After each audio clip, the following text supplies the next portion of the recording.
C'était important de moderniser ce lieu parce que sinon il se serait complètement dégradé.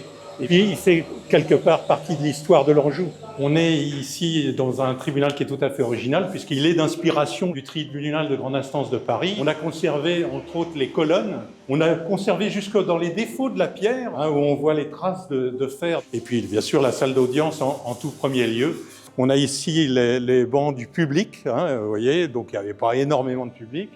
On est en face où est le monsieur, on avait la tribune des juges. Puis, alors là, on ne le voit pas, mais l'accusé, il était au milieu. Donc pendant 25 ans, il n'y a rien eu dans ce tribunal, et ce qui fait qu'il s'est beaucoup dégradé. Il y a eu principalement des dégâts d'infiltration d'eau, puisque la toiture n'était plus parfaitement étanche. Passionné d'histoire depuis toujours, Jacques s'est engagé en tant que bénévole à la Fondation du patrimoine pour contribuer au sauvetage de ces pierres. Grâce à lui, le projet a reçu le soutien de son club de mécènes et de la Fondation Total Énergie. Le tribunal a par ailleurs été lauréat du Loto du patrimoine en 2020. Cette salle va aussi servir comme salle du conseil municipal. Mais l'idée, c'était d'avoir un outil multiservice. Alors la salle des pas perdus va devenir une salle d'exposition, une salle de conférence et pourquoi pas une salle aussi de concert. Et ça sera aussi un espace d'accueil. On est sur 7,5 millions hors taxes de travaux et la Fondation du patrimoine, la Fondation Berne,